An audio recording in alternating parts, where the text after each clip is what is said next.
Поштовани гледачи, се чини дека во регионот, особено за Македонија, топ тема се резултатите од бугарските парламентарни избори. Последна реакција на сега веќе екс-премиерот Бојко Борисов е дека нуди експертска влада за совладување на коронавирусот и пандемијата и дури на есен нови парламентарни и веројатно и локални избори. Бојко Борисов и социјалистите се најголеми губитници, што е прв знак дека во Бугарија се случуваат сериозни промени. Дотолку повеќе што главниот премин на гласовите помина во така наречените вонпарламентарни или новоформирани партии. Гостин во утрински брифинг е мојот колега Филипов од Бугарија, долгогодишен дописник од Скопје и човек кој има и свое шоу на една од бугарските приватни телевизии, одличен познавач на состојбите и на македонско-бугарските односи, особено на внатрешен план. Здраво, Филипов, како си? Здраво, Чомовски, добар. Малце сме уморни од изминатата ноќ. Седевме до многу касно пред телевизорите да видиме како оди целова работа со... Што се сега конечно последните резултати? Последните резултати од при 42% од бюлетините што се преброени е дека ГЕРБ е прва политичка сила со 24%. Втора политичка сила има таков народ на шоуменот Слави Трифонов. Трета е Бугарската социјалистичка партија со многу голема загуба, даже под 15% доаѓа. Четврти са Демократска Бугарија, Демократична Българија, а пети са досегашните балансери во сите собранија, Движењето за права и слободи на турската етничка општност во Бугарија. На шесто место е Изправи се Бугарија, Фаци мутри надвор или Фаци надвор, една новокомпонована, новосформирана политичка партија на основата на протестите през минатата година, през летото, што имаше против Бојко Борисов и главниот јавен обвинител Иван Гешев. Коста, за сега 6 политически формации влегуваат во Народното събрание во Бугарија. ВМРО е некаде на 3,5-3,6%, кое значи дека за сега не влегува, не минава 4% граница и не влегува во собранието. Коста, сега малку да анализираме. Факт е дека резултатите покажуваат дека гласачкото тело е незадоволно од големите партии.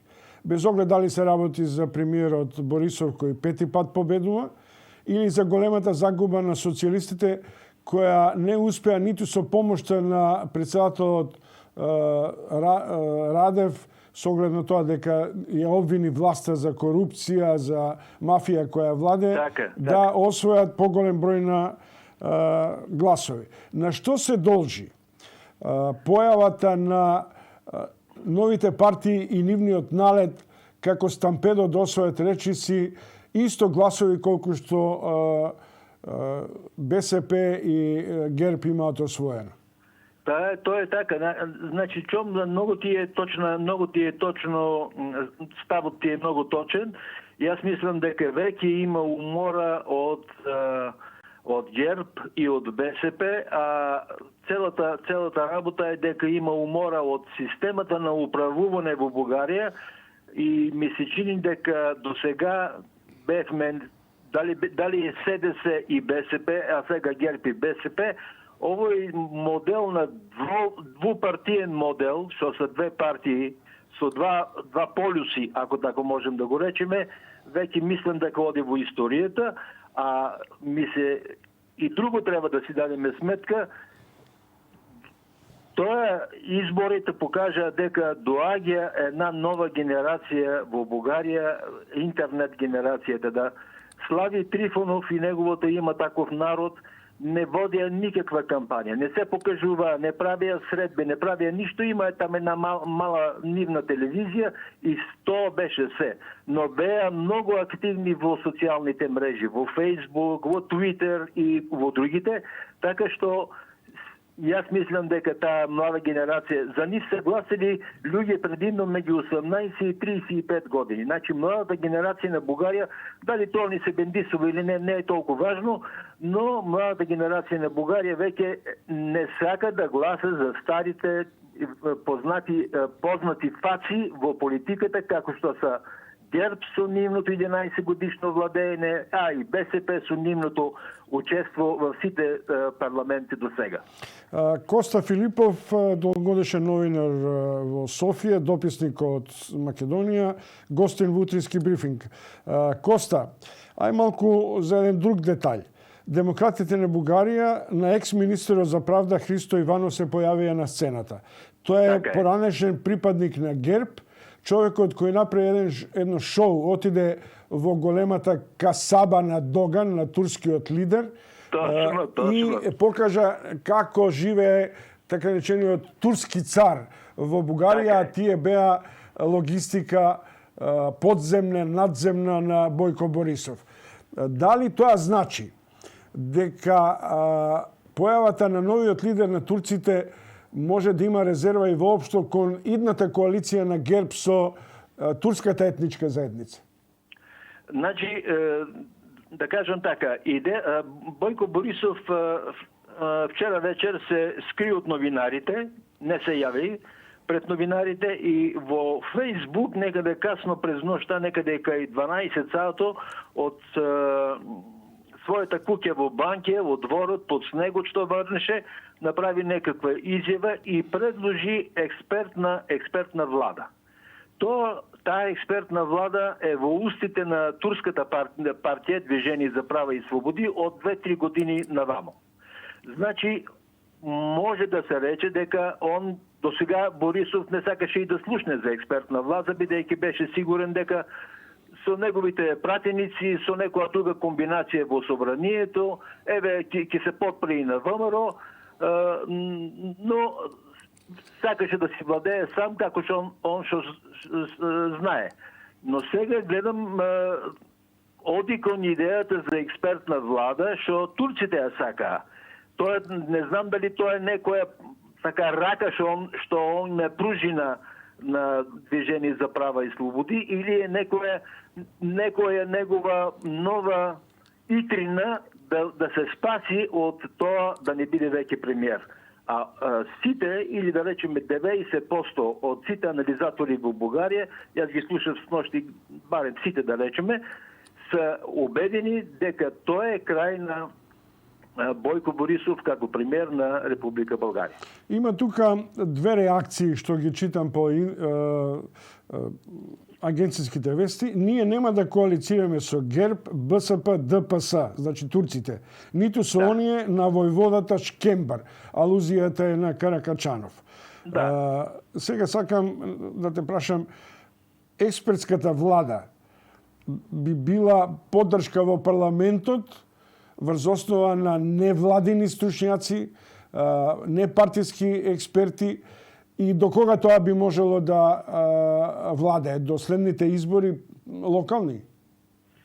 Да речеме до крајот на годината, како што и Бојко Борисов сака да биде. Бојко Борисов не сака да се...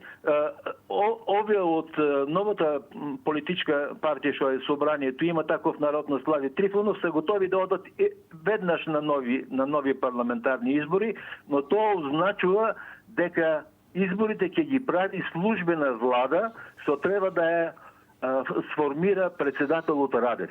А тоа е ноќен кошмар на Бојко Борисов, избори да прави не он како шеф на влада или негова влада, а да прави избори нови неговиот голем политички ривал, председателот Румен Радев.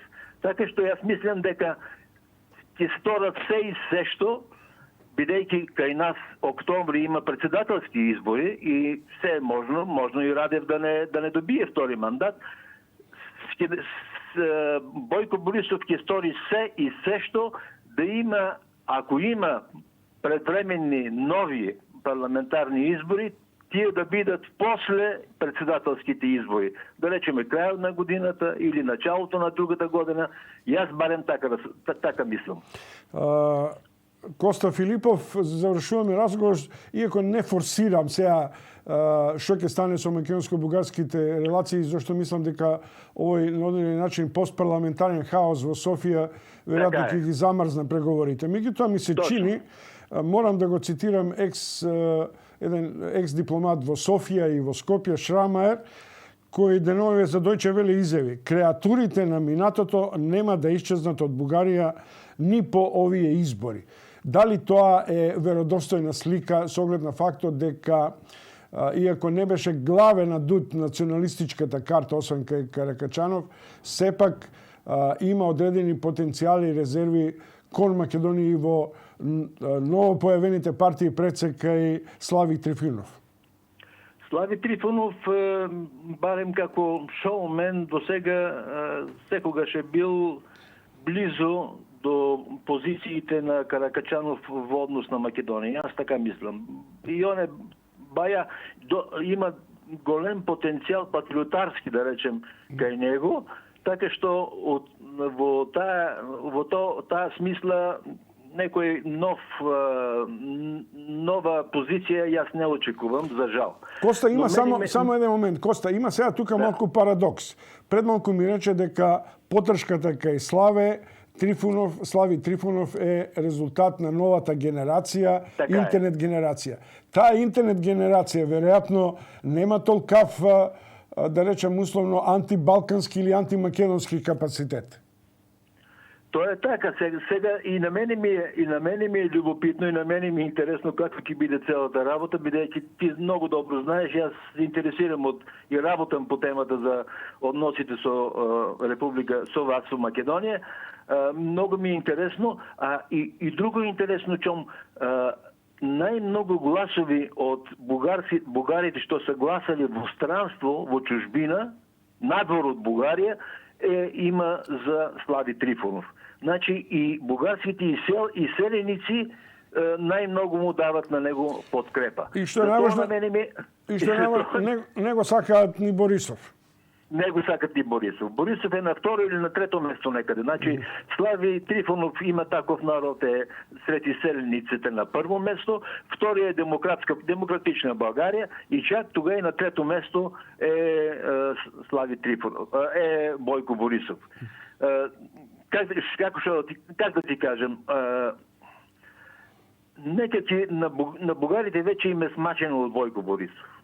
Многу им дојде со тоа модел на автократско управување, со таа корупција, голема корупција по горе по власта, по највисоките